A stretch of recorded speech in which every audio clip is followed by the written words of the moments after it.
Hello. The Divine Code reading for December 14th, pages 379 and 380. We are in the chapter Death, Details and Examples of the Prohibition of Murder. Topic number 4. If a person transforms a first person's act into an act of murder,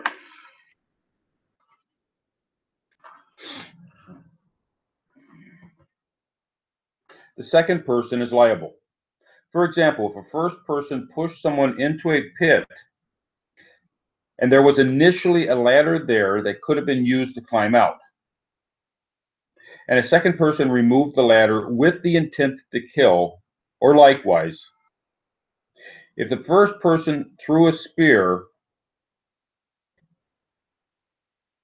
at someone who was holding a shield, and the second person pulled away the shield, then the victim died from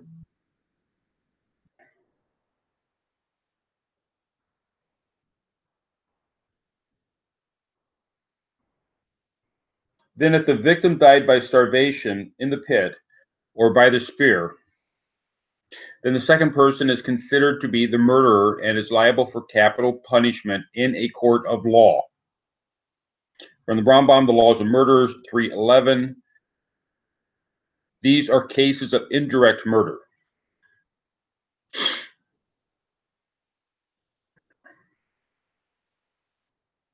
While the first person is exempt from capital punishment.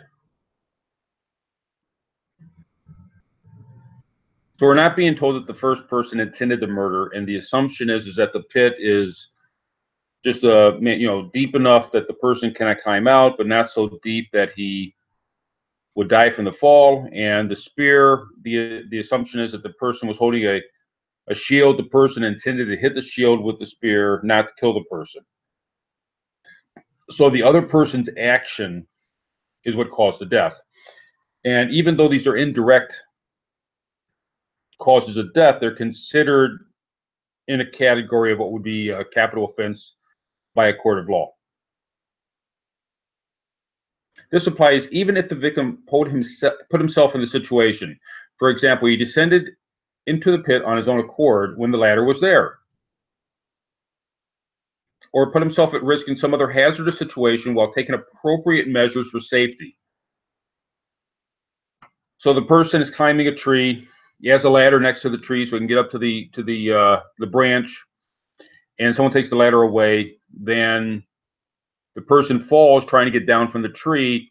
The person who took the ladder away, if he did it for the purpose of harming the person, then he is considered responsible for that person, the person's injury or death. And the murderer took away the victim's means of saving himself, such as removing the ladder from the pit, thus putting the victim in a situation of certain death.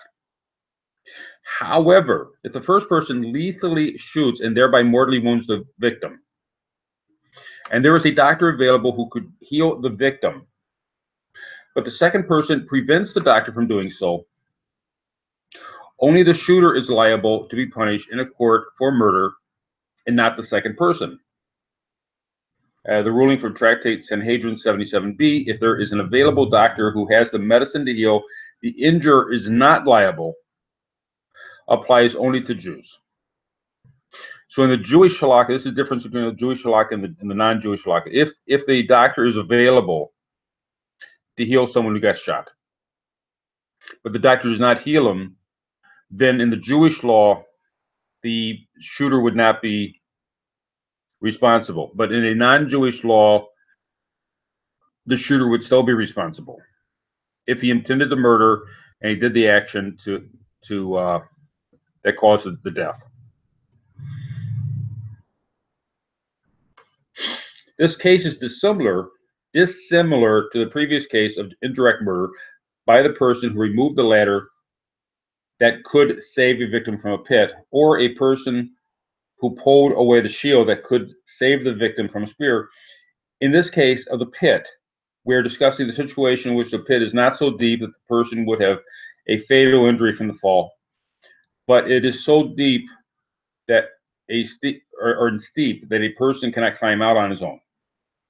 Pushing a victim into such a pit does not directly kill the victim. Rather, the death is caused through an external circumstance. But if the pit is so deep that the person who is pushed in dies from the force of the impact, that is, in the case of the direct murder, then the murderer is liable in a court of law. So if the pit is deep enough that it causes a critical injury, it causes a mortal wound, and someone else pulls the ladder out, I'm not sure in this case whether the person who pulled the ladder out would be considered liable. The person could have climbed out even with a mortal injury. But if the injury of the fall is what actually caused the person to die, then the person who pushed him is liable. And it's not clear here what happens to the second person. If he's considered an auxiliary, or if that would be similar to a person who's shot and the doctor is nearby and the person takes away the ability to see the doctor, then that's an indirect auxiliary, perhaps, versus a direct auxiliary. That would be my guess.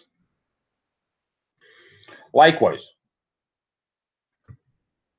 a person who throws a spear at someone who has a protective shield is not committing a fatal action. If the victim with the shield tried but failed to block the spear, the thrower is liable for direct murder. If the victim removed the shield on his own, or if he had no shield and willingly moved himself in front of the spear that would otherwise have missed him, he is guilty for suicide, and the thrower is not liable for direct or indirect murder.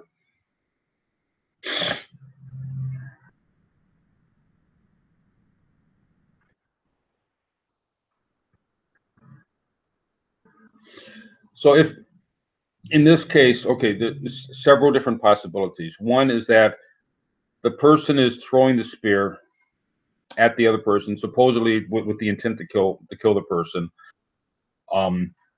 and it's hit it's blocked by the shield. In that case, it's not considered murder, perhaps attempted murder, but it's not, the person was able to protect himself. If someone came along and pulled it away, and it should have hit the spear should have hit the shield, and someone pulls the shield away, the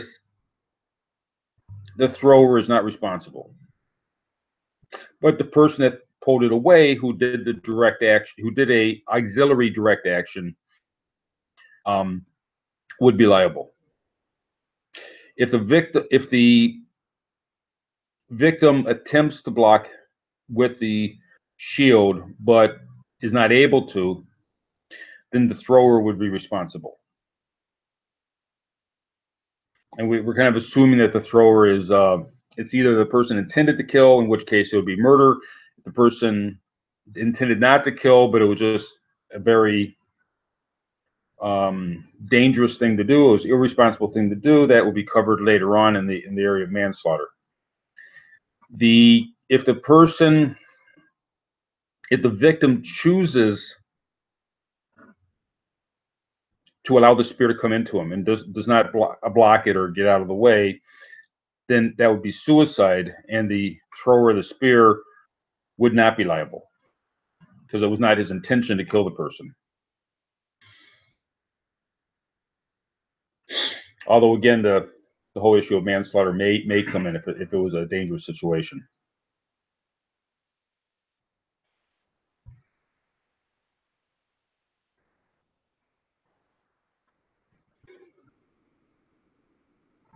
It is the person who removes the shield who performs the act that causes the inevitability of the victim's death. However, if the victim had no shield, the spear thrower becomes a direct murderer when the victim dies from the spear wound, and not at the time when the spear was thrown.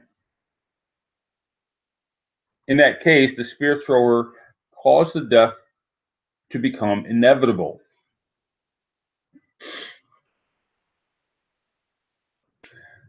And that's goes back into the question of whether or not if a person is normally murder is liable in a court of law if he's directly providing the power. In this case, he caused the power, but the power is now beyond his grasp. He's not actually holding the spear when the person dies, but it's a close enough responsibility of providing the direct power for it, the direct guidance for it, that he would still be liable, even though he's not holding the spear at the moment of the impact.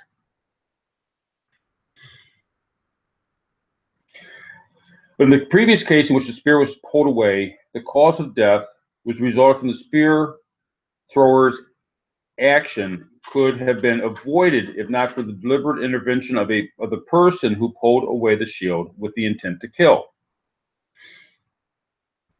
And this difference is explained in Tractate Sanhedrin 77b.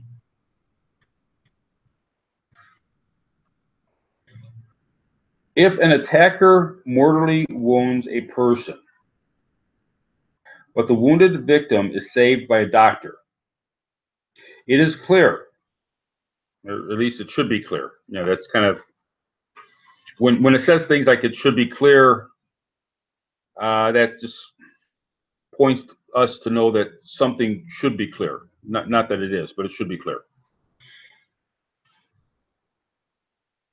It is clear that the attacker is not judged as if he had actually murdered.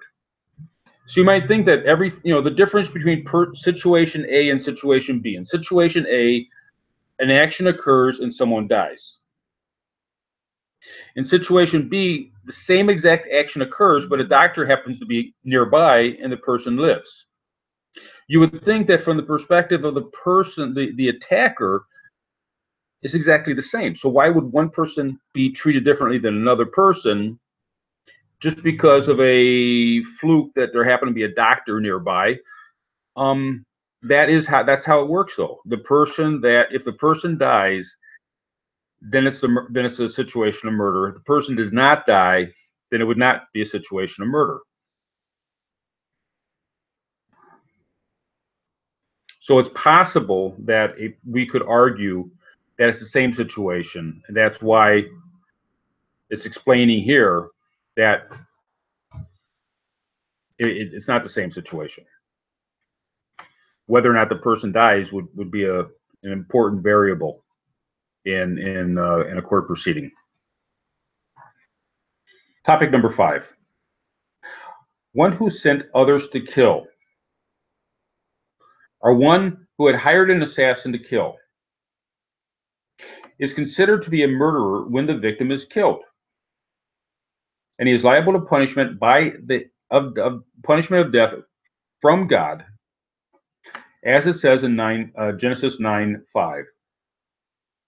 Of man for his brother, I, that is God, will demand the soul of man. Here, of man for his brother refers to one who sends others to kill, and I will demand refers to punishment by God. But there is no liability in capital punishment by a court of law. You see, Rambam Laws of Murderers 2:2 states this law regarding a Jew and does not make any amendments in laws of kings regarding Gentiles.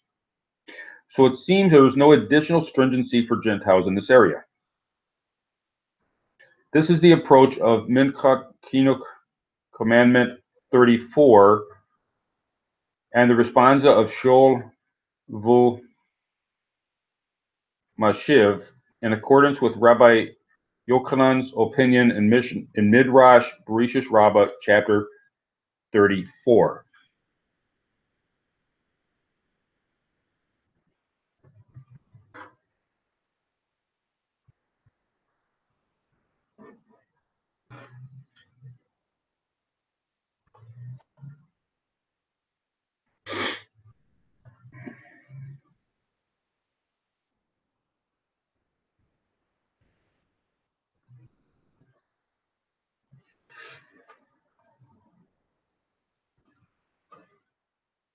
So the My guess would be that might be referring to the Joseph in the pit, but I'm not positive. Anyway, so in this case, the person that hires or sends someone to kill another person, the person that does the murder is considered the murderer. The person that sends him, he's still guilty of murder, but it's not something that would be handled through the court of law. It would be handled through the heavenly court.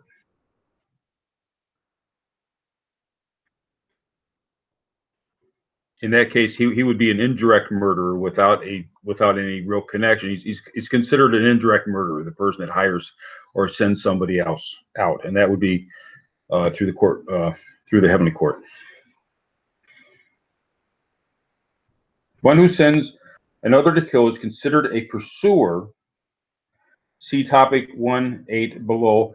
And governments are empowered to deter this through civil laws and harsh punishments. So the court, the local governments, the court should still intervene. It's just not a Torah capital punishment violation to send someone else. But obviously, courts, just like we should have traffic laws and all that, court would have a should handle this in a serious manner. But that would be under the laws of dinam, not under the laws of murder. It appears that even if someone gives bad advice to another person, knowing this advice will cause the person to come to death, he is considered as if he had sent him to death. He is liable to punishment by God. See, or Hakam on Genesis 8, chapter 4, verse 8.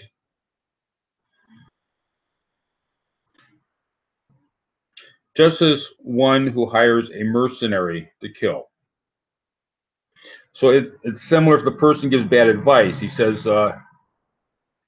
take the bridge over there. It's fine. You can cross that bridge. And he knows the bridge is ready to fall over.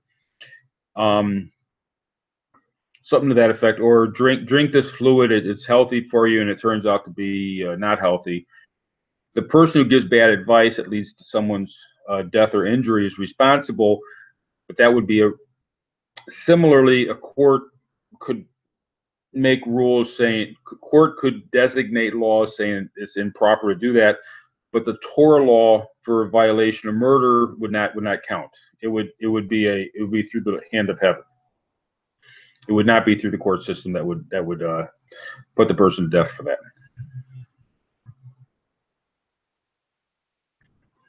Thank you.